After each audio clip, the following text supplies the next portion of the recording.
안녕하세요. 이명기 목사입니다. 오늘은 신명기 15장 묵상입니다. 많은 사람이 빚 문제로 인해 고통받고 있습니다.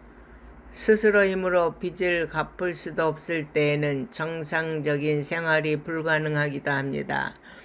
그런데 만약 누군가 빚을 탕감해 주거나 대신 갚아주면 그 은혜는 말할 수 없을 정도일 것입니다. 본문에서 하나님은 이스라엘에게 면제 곧 빚탕감에 대해 말씀하십니다. 이스라엘 백성은 며칠 년을 안식년으로 지켰습니다. 이 안식년은 면제년이라고도 불렀습니다. 왜냐하면 채권자가 채무자의 빚을 면제해주는 해이기 때문입니다. 안식년이 되면 채권자는 채무자의 돈이나 곡식 등의 빚을 면제해 주었습니다. 주인은 종의 종살이를 면제해 주었습니다. 이 채무 면제 규례는 예수 그리스도로 말미암아 모든 인간이 지니고 있는 죄라는 부채가 탕감된 것을 예표합니다. 모든 인간은 십자가에 달려 죽으신 예수님의 은혜로 안식과 자유를 얻게 되었습니다. 인간의 엄청난 죄의 빚을 예수님이 친히 대신 갚아 주셨습니다.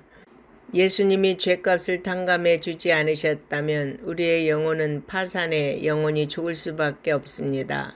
우리는 죄의 빚을 갚아주신 예수님의 은혜를 잊지 말아야 합니다.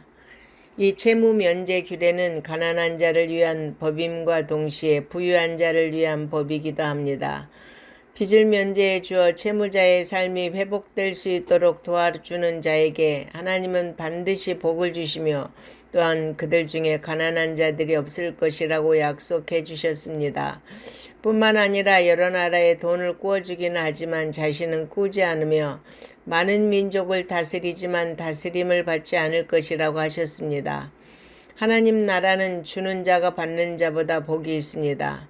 하나님은 베푸는 자에게 더 많은 복으로 채우십니다. 성도들은 가난한 이웃들에 대하여 자비와 긍휼을 베풀고 물질로 도와주어야 합니다. 만약 우리가 가난한 자들의 요청을 외면하면 하나님도 우리의 요청을 외면하실 것입니다. 예수님은 가난한 우리를 부유하게 하시려고 가난하게 되심을 자청하셨습니다. 가난한 자들을 외면하는 것은 하나님의 은혜를 저버리는 것입니다. 가난한 자를 돕는 것이 하나님께 받은 은혜를 갚는 길이며 진정한 안식을 얻는 길입니다. 과거의 노예나 종에게는 인권이나 자유가 없었습니다. 그러나 모든 인간을 동일하게 사랑하신 하나님은 종일지라도 함부로 대하지 말 것을 명령하셨습니다. 그리고 종에 대한 선한 규례를 주셨습니다. 오늘날은 우리가 가난하고 힘없는 자에게 이 원리를 적용할 수 있습니다. 하나님은 안식년을 맞이하면 종 노릇하던 자들에게 자유를 주라고 명령하셨습니다. 이에 이스라엘 백성은 자신의 종을 6년 동안만 부리고 7년째는 생계에 필요한 몫을 주어 되돌려 보내야 했습니다. 이는 그가 물질의 어려움으로 다시 종이 되는 것을 막고 자립할 수 있는 기반을 제공해 주기 위한 조치입니다. 하나님은 이스라엘 백성이 영원히 종 노릇하는 것을 원치 않으시듯 오늘날 성도들도 사탄의 종노릇에서 영원히 해방되기를 원하십니다. 그런데 주인이 안식년을 맞이해 종들을 해방시켜 주겠다고 했는데도 종이 주인을 사랑해 종으로 계속 살기를 작정하는 경우가 있었습니다. 만약 이럴 때는 절차에 따라서 그가 영원히 주인의 종이 될 수도 있었습니다. 이것은 종이 자원하는 마음과 주인에 대한 사랑에서 기인하는 것입니다. 이때 주인은 종의 귀를 문에 대고 뚫는 예식을 통해 종을 영원히 자신의 보호 아래 두었습니다.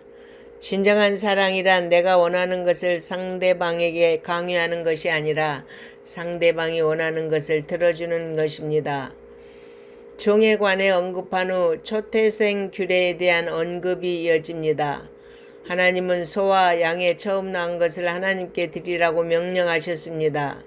이 같은 명령은 이스라엘 백성이 애굽에서 구원받았을 때 애굽의 모든 첫 번째 것이 죽임을 당했으나 이스라엘의 모든 첫 번째 것은 하나님이 살려주신 사건을 기억하게 하기 위한 것입니다.